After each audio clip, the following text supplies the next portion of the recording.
대부분의 사람들은 성막을 사막에 펼쳐진 평범한 방수포라고 상상하지만 사실 그것이 진정으로 어떤 것이었는지와는 달리 전혀 평범하거나 간단한 작업이 아니었다.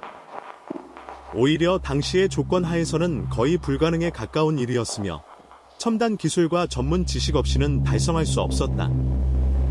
광활한 사막의 공간 한복판에서 현대적인 도구나 복잡한 기계에 접근할 수 없는 상태에서 그물 1000도를 넘는 온도에서 용이하는 일은 매우 어려운 일이었으며 정확성과 용기 모두를 요구하는 일이었다. 이곳에서는 어떤 오차나 실수가 허용되지 않았으며 모든 것이 절대적인 정밀성으로 수행되어야 했다. 왜냐하면 이곳은 단순한 텐트가 아니라 창조주가 거주하는 장소이자 사막 한가운데에 위치한 하나님의 존재의 중심, 하늘을 땅에 반영하는 곳이어야 했기 때문이다. 모세가 산에서 하나님으로부터 성막의 상세한 모형을 받았을 때 그것은 단순히 치수, 형태, 재료의 집합체가 아니었다.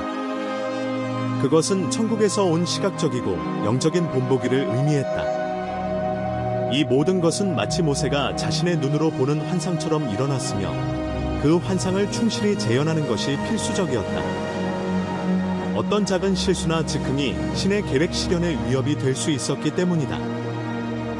기억해야 할 점은 이 성스러운 장소의 건설에 참여하는 이들, 즉 아래쪽에서 기다리고 기대하는 사람들은 재능 있는 예술가나 장인들이 아니었다는 것이다.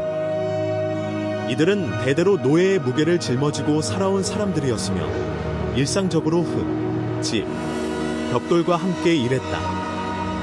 그들은 전혀 금이나 은, 고급 직물과는 거리가 먼 사람들이었으며 그들의 손은 단순함과 힘든 노동만을 알았던 것이다. 그러나 성경에 따르면 하나님께서 직접 수천 명 중에서 베젤을 선택하셨으며 그에게 이름을 불러가며 특별히 선정하셨다. 그리고 바로 그 순간 하나님은 그에게 자신의 영을 부어주어 지혜와 이해, 지식과 기술을 부여하셨다. 이 기술들은 이후 하나님 계획에 봉사하는 중요한 수단이 되었다. 그러나 이는 우연한 선택이 아니었다. 인간 자체만으로는 이 방대한 건설에 대한 도전 앞에 홀로 설 수 없었기 때문이다. 광야는 일치와 협력, 공동의 노력을 필요로 했다. 그래서 하나님은 교육과 지식을 전달하는 재능을 가진 오라베도 부르셨으며 그 역시 속박의 무게에서 벗어나기를 갈망하는 사람들이었다. 이들은 목공, 금속 가공, 섬유 작업, 채색 방법을 배우기 시작했고 한때 노예의 흔적이 남아있던 손들이 점차 정밀함과 능숙함을 갖추게 되었으며 이들은 결국 성스러운 성소를 건축하는 일꾼으로 변화하게 되었다. 바로 그때 일상생활과 영적 소명의 경계에서 사람이 가장 불가능해 보이는 조건에서도 하나님이 사람들을 준비시킬 수 있다는 것이 드러나기 시작했습니다. 성막을 세우는 데 있어 우선순위는 금의 사용이었으며 이는 여러 부품과 성스러운 장식품, 부와 성결을 상징하는 물품을 만드는 데 필요했습니다. 그러나 중요한 세부 문제 하나가 있는데 금이 액체로 변해서 성형이 가능하게 되기 위해서는 섭씨만 7600도 이상의 온도에 도달해야 한다는 점입니다. 그렇다면 사막에 사는 사람들이 첨단 화로와 특별한 연료 없이도 자연스럽게 그렇게 높은 온도에 도달할 수 있었을까요? 이 질문에 대한 답은 수세기 전으로 거슬러 올라가며 그 핵심은 그들의 조상들이 가진 놀라운 기술에 있습니다. 수백 년 동안 이집트의 노예 생활을 하면서 히브리인들은 벽돌을 굽는 것뿐만 아니라 금속 가공, 도자기 제작, 건축 기술도 익혔습니다. 당시 이집트는 기술적으로 가장 발달된 제국으로 정교한 금속공예와 건축 기법이 사용되었습니다. 바로 그 종사자들조차 일상적으로 흔히 사용되던 능력을 일부라도 배울 수밖에 없었습니다. 하지만 이집트에서 습득한 모든 기술을 가지고 있더라도 부족한 점이 있었으니 그건 바로 단단한 목재가 없었다는 것, 그 목재가 연료로 쓰일 수 없었다는 것, 그리고 금속을 녹여내는 온도를 유지할 수 있는 충분한 연료가 부족했다는 문제였습니다. 그러던 어느 곳에서 특별한 환경과 자원 덕분에 해결책이 등장했습니다. 사막 지역인 신의 산지에서 자연적으로 풍부하게 존재하는 유일한 나무는 바로 아카시아였습니다. 가시가 돋친 휘어진 줄기와 모양새가 거칠어 아무 쓸모 없다고 여겨졌던 나무였죠. 하지만 그 표면 아래에는 비밀이 숨겨져 있었습니다. 이 나무가 수초로 변할 때 연소 과정이 느리면서도 매우 높은 온도에서 균일하게 일어나는데, 이는 전통적인 목탄보다 훨씬 뛰어난 성능을 보여줍니다. 바로 이러한 특성 덕분에 아카시 목재는 금과 기타 금속을 녹이기 위해 필요한 온도에 도달하는 데 이상적인 재료가 되었습니다. 흙으로 만든 전통적인 화로들과 결합되어 모래 위에서 직접 성형된 이들 화로와 가죽인 기모를 연료로 하여 끊임없이 산소를 공급하는 방식으로 불이 더욱 강렬하고 다채롭게 강하게 타오를 수 있었습니다. 번갈아 화로를 가열하고 유지하는 남성들은 이 작업에 엄청난 노력을 들여야 했는데 매우 힘들고 끈질긴 일이었기 때문입니다. 상상해 보십시오. 그 장면을. 사막에는 무더운 햇볕이 내리쬐는 고온의 더위가 맴돌고 있으며 온도계는 약 40도를 가리키고 땅은 발 아래에서 붉게 달아오르고 있습니다. 마른 더운 공기는 폐를 태우고 호흡을 해치는데 그 근처의 거대한 가마 내부에서는 불길이 혀처럼 타오르며 그 온도는 1000도 이상에 이르렀습니다. 이러한 극한 환경에서는 아무도 오랫동안 견딜 수 없었습니다. 더위는 너무나도 뜨거워 금을 다듬는 데 필요한 도구들은 두꺼운 천 조각으로 감싼 손에 쥐어야 했으며, 그렇게 해야만 뜨거운 금속에 손이 닿지 않게 할 수 있었습니다. 끊임없이 화상이나 용해된 금속이 폭발하거나 뜨거운 은이나 금방울이 피부를 찌르며 뚫고 들어오는 위험이 도사리고 있었습니다. 반면 물이 담긴 가벼운 텐트는 빠르게 증발했지만 작업을 일시 중단하는 데는 도움되지 않았습니다. 계속되는 불길을 감시하는 것이 너무나도 중요했기에 노동자들은 긴 휴식을 취할 수 없었으며 불꽃이 여러 시간 동안 지속되도록 하는 것이 그들의 책임이었습니다. 이는 가장 신성한 물건들, 즉 장식품부터 전체적인 유물에 이르기까지 모두가 만들어질 수 있음을 의미했습니다. 금으로 된 작품, 특히 가장 귀중한 것인 화려하게 금박을 입힌 등대, 멜로라를 완성하려면 작업이 중단되어서는 안 되었습니다. 그것은 하나의 쪼갤 수 없는 순수 금덩어리, 약 35kg에서 만들어졌으며 그 표면을 망치로 두드려가며 이상적인 모양이 될 때까지 성형해야 했습니다. 온도 판단이 잘못되거나 실수로 때리거나 아주 작은 균열이 생기는 것 모두 금속을 용해시키고 재가열하여 다시 시작해야 하는 위험한 과정이었으며 이 과정을 반복하는 일이었습니다.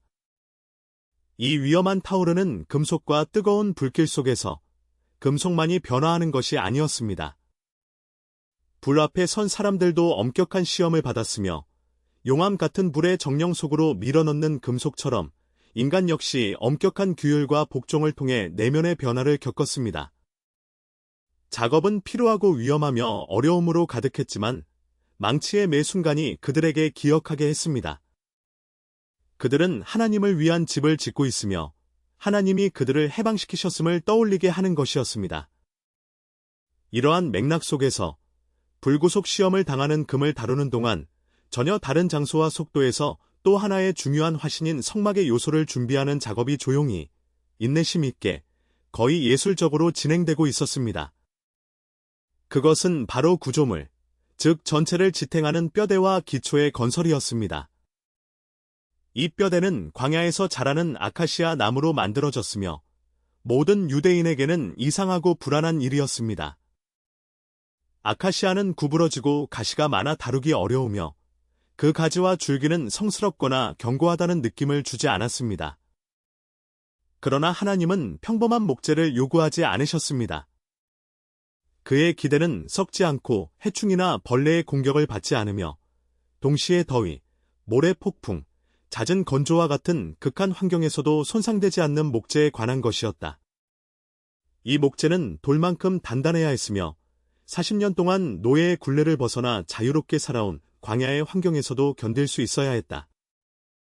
가공 과정은 매우 혹독했고 엄청난 정밀성을 요구했다. 길이 약 4.5m의 각 목재 조각은 나무가 약간 휜 경우에도 전체가 곱고 평평하게 잘려야 했다. 이는 정확한 측정을 필요로 했으며 즉흥적인 조정의 여지를 허용하지 않아 가장 작은 실수도 전체 구조를 위협할 수 있었다. 벽돌과 흙으로 일하던 노예 출신들에게 이 작업은 쉽지 않고 어려운 과정이었다. 그들은 원시적인 톱, 끌날을 사용하여 평행하지 않은 나무줄기를 매끄럽고 균일한 표면이 드러나는 판자로 변형시켰다. 이 변화는 거의 예술적 도전에 가까웠지만 동시에 힘과 체력도 요구되었다. 톱과 끌날은 단단한 목재를 긁으며 변형시키고 굵은 쐐기를 내리쳐 목재는 휘거나 끊어지고 이는 하루 종일 노동에 익숙한 두꺼운 손에 더욱 많은 굳은 살과 금이 생겼다. 마지막 매끄러운 표면 처리가 되기 전까지 각 판자는 하루 이상 작업이 필요했다. 모든 준비 작업이 끝나자마자 아직 휴식을 취할 때는 아니었으며 48개의 동일한 판자를 만들어 구조의 일관성과 내구성을 확보하기 위해 또 다른 동일한 작업에 착수해야 했다. 그리고 이러한 과정에서 또 하나의 놀라움이 있었다. 예전의 목재 조각들은 깨끗이 정리되고 최선의 방식으로 가공된 후 반짝이는 금으로 도금되었다. 원래는 평범하고 하찮아 보이던 목재들이 엄청난 잠재력과 가치를 지니게 되었으며 특별하고 매우 소중한 것으로 탈바꿈한 것이다. 처음엔 평범하고 무심코 지나칠 만한 것이었지만 결국 그것은 하나님의 성전의 기초가 되었고 성스러움과 영광으로 가득한 장소가 되었다. 성막 내부에는 내부에서 빛나는 찬란한 광채가 퍼져나오는 웅장하고 눈부신 빛이 관찰되었으며 외부는 간단한 가축 가죽 덮개로 된 임시 천막 같은 모습이었다. 하지만 그런 소박한 겉모습에도 불구하고 이 설계에는 엄청난 도전이 기다리고 있었다. 이는 단순한 믿음뿐 아니라 뛰어난 구조적이고 공학적인 재치도 필요로 하는 일이었다. 성막이 무엇이었는지는 영구적인 돌 성전과는 달리 땅속 깊이 묻힐 수 있으며 수세기 동안 견딜 수 있는 단단한 기초를 가지고 있지 않았다. 그 어떤 견고한 기초나 깊은 기반도 마련되어 있지 않아 계속해서 버틸 수 있는 구조가 아니었다. 오브 13개 중 5번. 이것은 쉽게 조립하고 분해할 수 있는 구조였으며 이 폐허 제즈지오지의 아이디어는 이동성을 전제로 하고 있었습니다. 필요시 빠르게 조립, 운송, 재설치할 수 있는 시스템이었습니다. 이는 처음에 심각한 의문을 야기시켰습니다. 불안정한 모래 위에 수십 개의 크고 무거운 금으로 덮인 판자들을 어떻게 안정적이고 견고한 전체로 유지할 것인가? 어떤 관점에서 보든 그것들을 바로 모래 위에 놓는 것은 불가능했습니다. 무게, 바람, 작은 진동에 노출된 이 재료는 곧 꺼지고 넘어지거나 움직이기 쉬우며 전체 구조를 불안정하게 만들었습니다. 이때 신이 모세에게 준 답변이 떠올랐는데 보기에 너무 평범하면서도 동시에 너무 기발해서 오늘날의 공학자들도 깊이 생각하게 만들 만한 해결책이었습니다. 비밀은 적절한 재료 선택에 있었는데 바로 은이었습니다. 이 판자들은 떡갈나무 목재로 만들어졌고 금으로 덮여 있었으며 그 아래에 특별한 2개의 구멍, 말하자면 돌기처럼 생긴 구멍이 있어서 맞물리게 되었습니다. 이 구멍에는 은으로 만든 견고하고 무거운 받침대가 딱 맞았으며 은은 은의 재능이라 불리며 약 35kg에 이르는 무게를 가졌습니다. 이 장면을 상상해 보십시오. 이러한 받침대들이 수백 개 모래 표면에 정밀하게 배치되어 안정된 기초 역할을 하면서도 위치를 쉽게 옮기거나 접을 수 있게 했습니다. 이 받침대들은 적당한 무게의 이동식 지지대 역할을 하여 안정성과 내구성을 보장했고 동시에 각 판자가 서로 틀어지거나 움직임 없이 정확히 맞물리도록 했습니다. 이 구조의 설계는 무게를 균등하게 분산시키며 전복이나 전체의 약화를 최소화하는 것이었습니다. 이 시스템에서는 못, 나사 또는 바닥에 고정하는 기타 접속 요소를 전혀 사용하지 않았음을 강조할 필요가 있습니다. 모두 무게, 중력, 정밀한 맞물림의 개념에 기반한 것이었습니다. 이와 같은 구조는 고도로 조화된 시스템이어야 하며 수미터에 달하는 벽과 탑의 안정된 위치 유지를 위해 반드시 그러해야 했습니다. 그러나 그것만으로는 부족했고 장기간 견디며 사막의 험한 조건에서도 안정성을 유지하는 추가적인 요소들이 필요했습니다. 당시 기술로는 크고 무거운 이 부재들을 빠르고 신뢰성 있게 결합하는 해결책이 아직 없었기 때문에 신은 금으로 도금된 아카시아, 목재 길이의 들보를 사용하도록 명령했으며 이 들보들은 판자에 특별히 구멍이 뚫린 고리, 링을 통해 통과하도록 설계되었습니다. 이 평행하고 굵은 들보들은 기둥과 유사하게 측면에서 벽을 연결하며 마치 하나의 견고한 조직체처럼 전체 구조가 분리할 수 없는 일체성을 이루도록 하였습니다. 이로써 오늘날의 모듈형 또는 조립식 구조물과 비교할 수 있는 시스템이 탄생했지만 당시에는 매우 참신하고 복잡한 아이디어였기 때문에 수색이 앞서갔습니다. 그리고 가장 놀라운 점은 이 모든 정교하고 정밀한 구조물이 여러 번 반복하여 조립하고 해체하며 장소를 옮길 수 있도록 만들어졌다는 것입니다. 그리고 이 과정에서 어떠한 흔적도 남지 않았으며 깊은 수리나 변형이 필요하지 않았습니다. 광야에서 40년 동안 이 과정을 반복하는 동안 그들은 반복적으로 조립, 해체, 들어 올리기, 운반의 사이클을 수행했지만 전체 구조는 결코 흔들리지 않고 항상 안정성과 강인함을 유지했습니다. 믿음과 정밀성, 그리고 하느님의 명령에 기반한 이 놀라운 조립과 해체 능력 덕분에 이 이동식 성전은 그 시대의 공학적 걸작이 되었습니다. 작은 못 하나부터 주된 기둥까지 모든 요소는 신으로부터 받은 영, 스피리트으로 충만한 장인들이 정교한 치수에 따라 완벽하게 제작했습니다. 비록 당시 사람들은 이 성전이 발산하는 하나님의 영광을 온전히 볼 수 없었지만 완공 전에 이미 모든 일이 계획대로 진행되고 있음을 알 수 있었습니다. 가장 중요한 것은 이처럼 복잡한 구조물의 어려움과 도전에도 불구하고 모든 일이 원활하게 진행되었으며 이동 가능하고 아름다우며 상징적인 성막이라는 전체 아이디어가 당시 공학의 경이로움으로 드러났다는 점이었습니다. 구조물은 세워졌고 금빛 골격은 채워질 준비를 하고 있었습니다. 그러나 하느님이 처음부터 원했던 것은 단순한 벽과 기둥의 건축 그 이상이었습니다. 성막은 기능적인 예배 장소일 뿐만 아니라 내부의 비범한 아름다움으로 하늘을 닮은 세상의 경이로움을 더하는 곳이어야 했습니다. 그리고 바로 이 순간 전체 계획에서 가장 특별하고 신비로운 부분 중 하나인 거룩한 공간을 장식할 천이 등장합니다. 하느님은 평범한 재료를 요구한 것이 아니었으며 오히려 고대에 알려진 가장 복잡하고 희귀한 직물들을 원하셨습니다. 그것은 섬세한 린넨으로 정교하게 짜여진 세라핌이 수놓아졌으며 그 직물은 상징적인 의미를 지니고 있었습니다. 이 부드러운 천에는 깊이 있고 신비로운 색채들이 나타났습니다. 푸른색, 자주색, 진홍색이 각각 고유의 의미를 담고 있었습니다. 각각의 실은 손으로 염색되었으며 세라핌의 모습은 직물 제작이 시작되기 전에 디자인되어 있었습니다. 여기서 질문이 떠오릅니다. 바다와 무역로에서 수백 킬로미터 떨어진 광야의 한가운데에서 어떻게 이렇게 희귀하고 값비싼 염료를 구할 수 있었을까? 그 해답은 출애굽기 35장에 있습니다. 적절한 재료를 가진 사람들이 그것을 하느님께 드리는 제물로 바쳤던 것입니다. 이 풍부한 직물, 색깔, 실 및 기타 요소들을 만들기 위해서 아마도 이집트로부터 참고했을 가능성이 높습니다.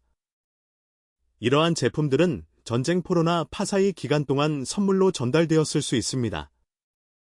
이집트에서 출발한 밤, 바로 이집트에서 해방되는 순간, 바로 파라오와 그의 백성은 재앙과 싸우고 있던 때, 이집트 사람들은 히브리인들에게 재촉하며 떠나기를 간절히 원했고, 히브리인들은 그들의 불을 버리고 광야에 남겼습니다. 그래서 나중에 제단과 성스러운 기물의 일부가 된 귀중한 재료들이 이때 유래했을 가능성이 높습니다. 하지만 재료를 갖는 것만으로는 충분하지 않았습니다. 그것이 제 역할을 온전히 다하기 위해서는 변형과 정성을 들인 마감이 필요했고, 이를 담당했던 여인들이 있었습니다. 이들은 성경에서 모두 모든 훌륭하고 헌신적인 여성들로 불리며 큰 마음씨와 능력을 가진 사람들입니다.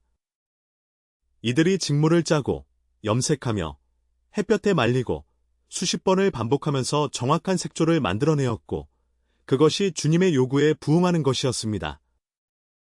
그녀들의 작업은 매우 정밀하고 인내심이 요구됐으며, 각각의 단계가 최종 결과에 있어서 핵심적인 의미를 가졌습니다.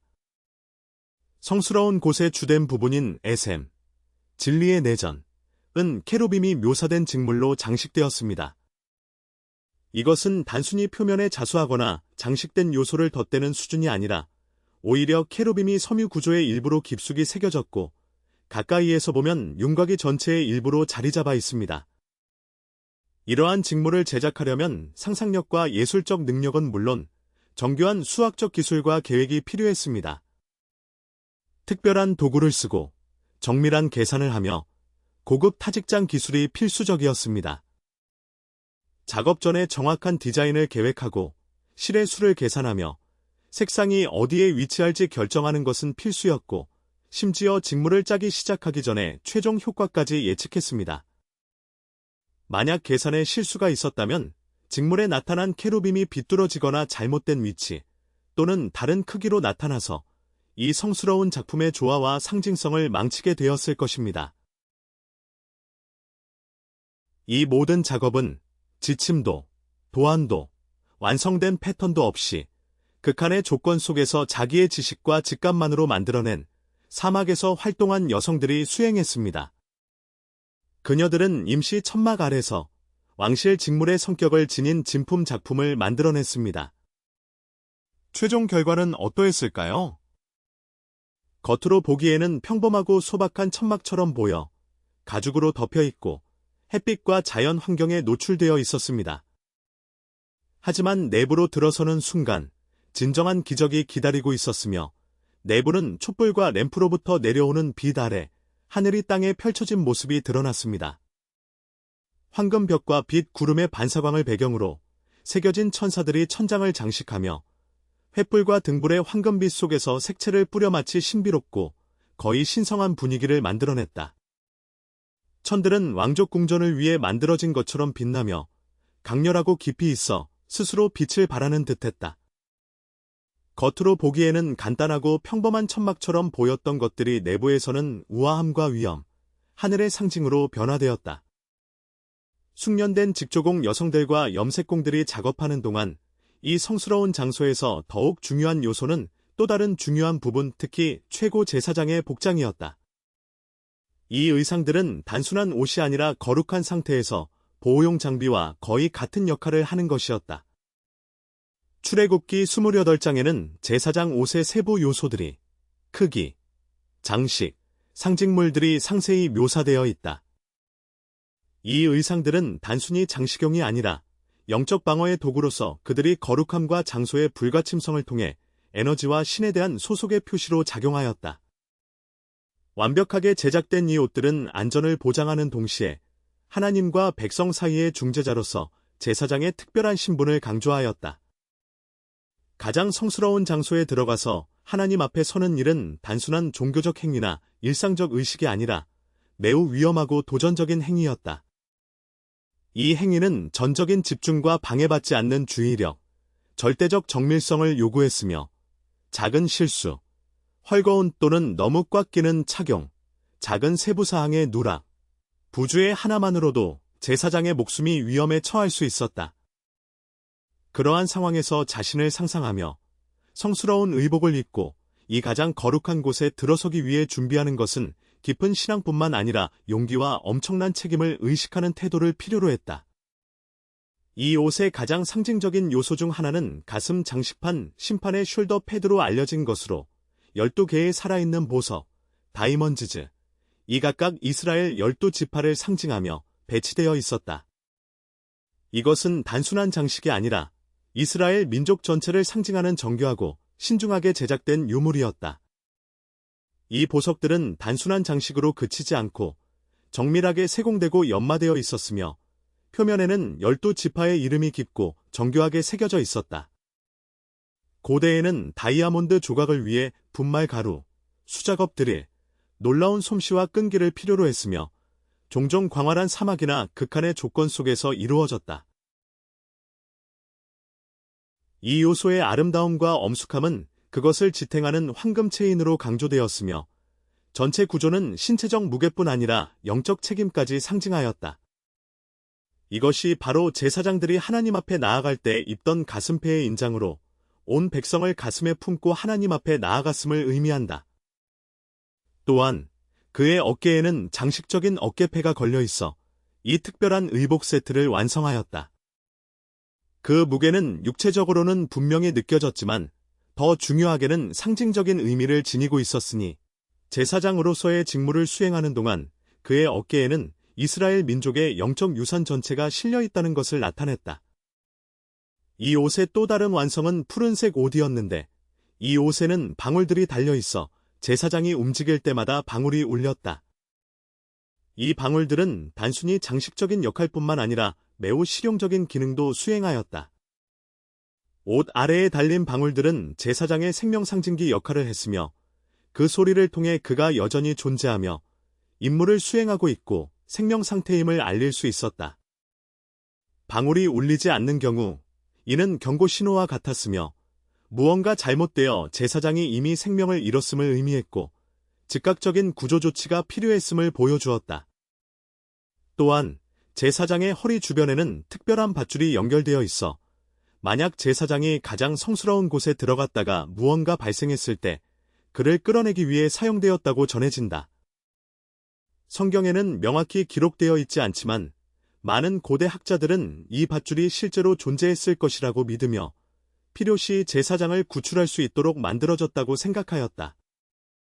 이는 매우 심각하고 현실적인 우려로 만약 제사장이 빛과 하나님의 힘과 접촉하는 과정에서 갑자기 사라지거나 위험에 처하면 영원히 내부에 갇힐지도 모른다는 두려움이었다. 제사장의 이마에는 여호와께 성결을이라고 새겨진 금판이 있었다. 이 금판은 단순한 장식이 아니라 중요한 상징으로 제사장이 이름으로 하나님 앞에 나아가는 것이 아니라 전체 민족을 대표하여 그의 거룩한 직무를 수행한다는 것을 상기시켜 주는 것이었다. 이 금판은 단순히 미적인 의미를 넘어 정신적이고 상징적인 의미도 지니며 성전 출입이 가볍거나 일상적인 행위가 아님을 보여주었다. 전체 이 경건한 의복은 놀라운 정교함과 섬세함으로 만들어졌으며 완벽한 맞춤과 정밀함이 요구되었다. 이 의복은 극심한 환경, 즉 사막에서 모래와 건조, 극한 온도 속에서 만들어졌으며 이를 위해 가장 까다로운 조건에서 제작된 것으로 볼 수 있다. 그것의 제작에는 드물게 사용되는 재료, 섬세한 착색제, 그리고 비율, 치수, 끝마감까지 모두 신이 직접 만들어낸 것 같은 요소들이 사용되었다. 이는 제사장들에게 명확히 전달된 지침에 따라 이루어진 것이다. 이 옷은 단순한 의상에 불과했지만 그 속에는 생명과 죽음의 경계가 감춰져 있었으며 악으로부터 보호하는 장벽이자 신성함에 넘치는 성스러운 공간으로서 그 문턱을 넘는 것은 재앙을 가져올 만큼 강력한 것이었다. 제사장은 외적 복장을 갖추며 준비하는 동안 장인들은 장식과 의상의 마지막 작업을 마무리하고 있었다. 이들은 단순히 보호하는 것뿐 아니라 인간의 길과 성전의 성화를 통해 신이 임재하는 희망을 품게 하는 요소들을 완성하고 있었다. 결국 거의 모든 것이 완성되었고 이제 남은 것은 모든 부분을 하나로 결합하는 일이었다. 즉, 요소들을 연결하여 광야의 성전을 조립하고 처음으로 이스라엘을 이집트에서 인도해낸 후 1년 만에 이루어질 제사와 신의 임재를 위한 준비를 하는 것이었다. 성경 출애굽기 기록에 따르면 이 가장 위대한 순간은 이집트 출발 후 두 번째 해의 첫 달 첫째 날에 정확히 일어났다고 전한다.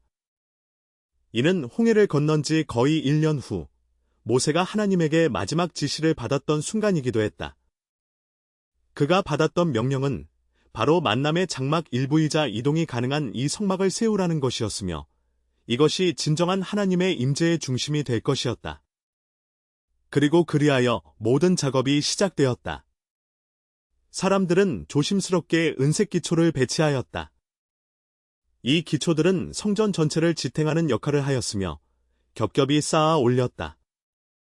실수나 오차가 있을 수 없었는데 각각의 요소는 모듈식 시스템에 완벽하게 맞아떨어져야 했기 때문이다. 모든 것이 조화로운 하나의 전체를 이루기 위해서였다. 태양빛을 반사하는 크고 빛나는 요소들이 빠짐없이 사용되었으며 만남의 장막 건축은 정밀하고 인내심 있게 이루어졌다. 이는 사막의 척박한 조건 속에서도 최대한 정성을 들여야 할 만큼 어려운 작업이었다. 각각의 디테일은 섬세하게 손질되었고 모든 구성이 신성한 기능을 수행하는 동시에 성경적 상징성을 갖추어 하나님이 자신의 백성 가운데 거하게 될 위엄과 거룩함을 드러내도록 설계되었다.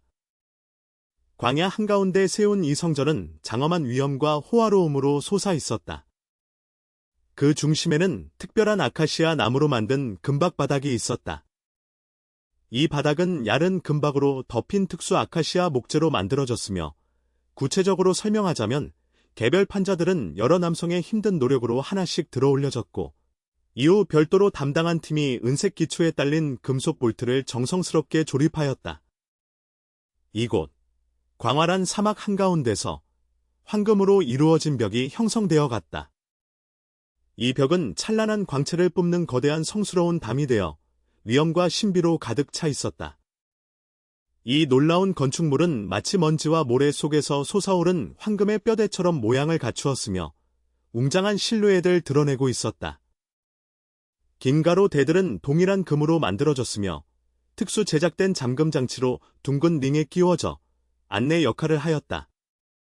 이 구조물에는 다양한 천들이 펼쳐져 있었으며 이는 서로 다른 보호와 장식을 위한 층을 이루고 있었다.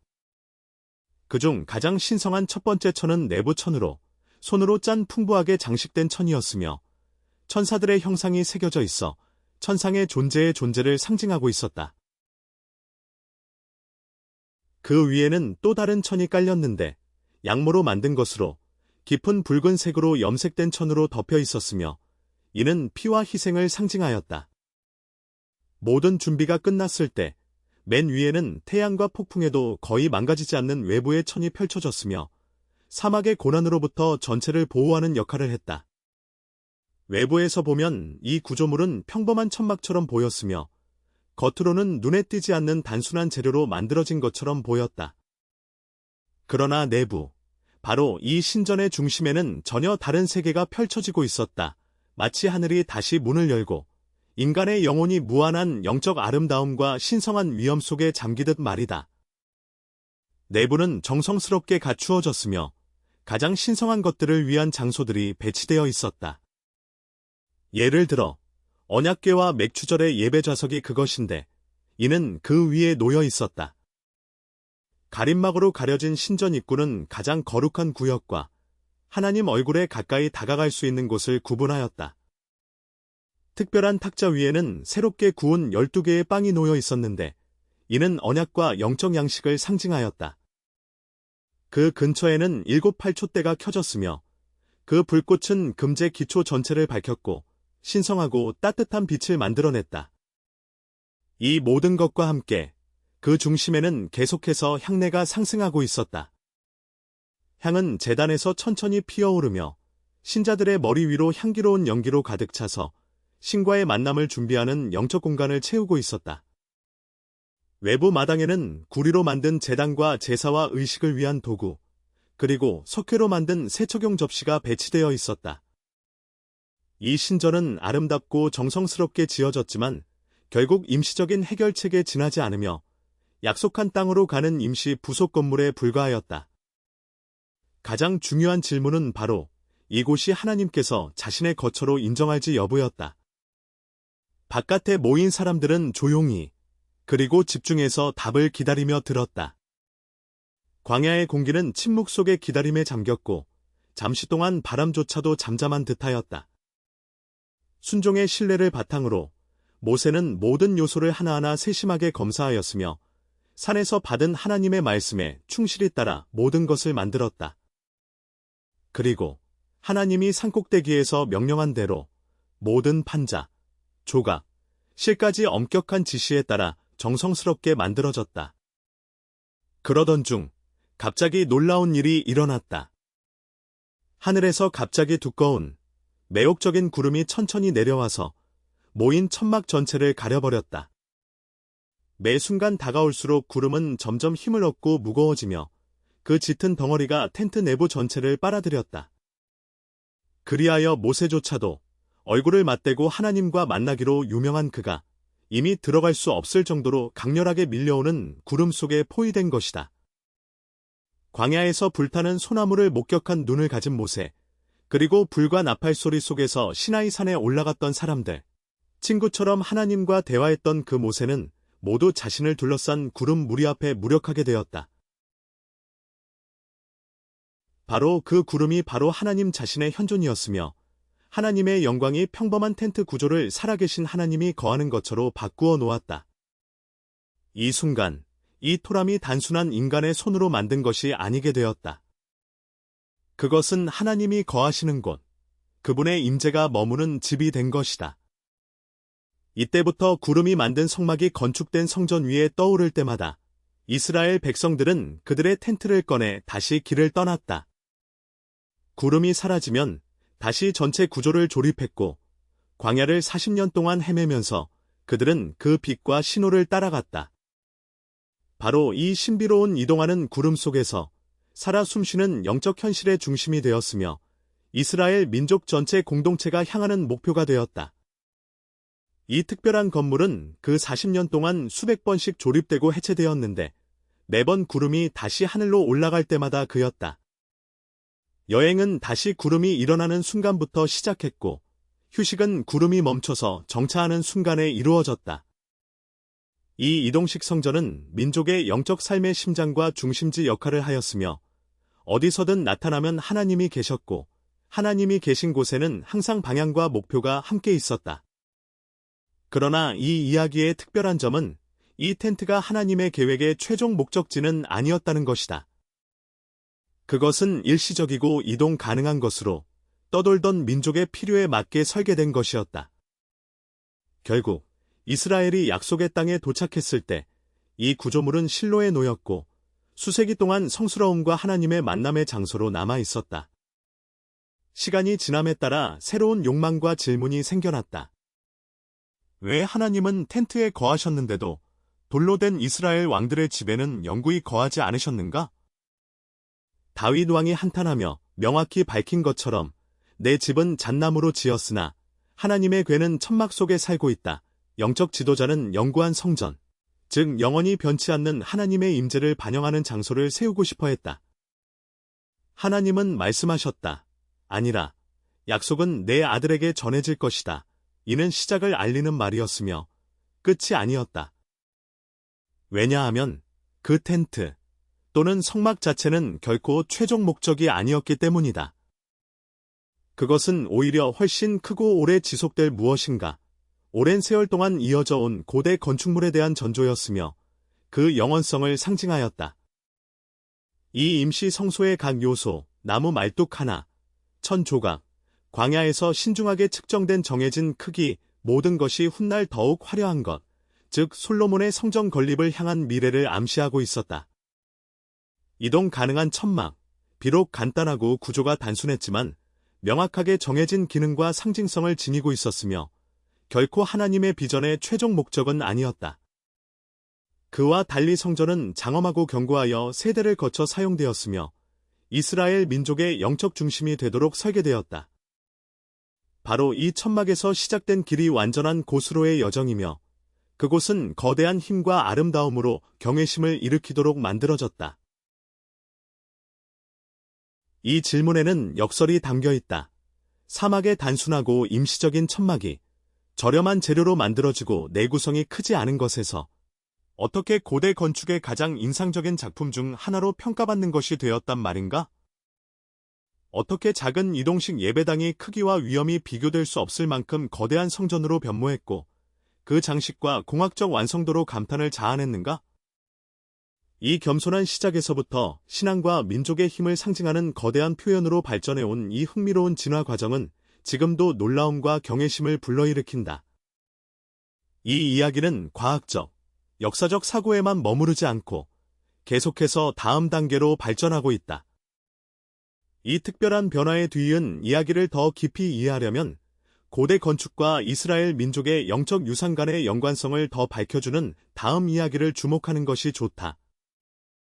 또한 이 신성한 건물이 당시 사회에 어떤 중요한 역할을 했는지 더 잘 이해하기 위해서는 이 이야기에 더 깊이 빠져드는 것이 유익하다. 고대의 비전과 그것의 실현 비밀을 탐구하려는 이들에게 이 주제는 끊임없는 수수께끼와 영감의 연속이다. 우리 모두 이 땅 위에 하나님의 임재가 자리한 장소로 오랜 시간 동안 전해 내려온 깊은 상징들을 이해하는 데 시간을 투자하자.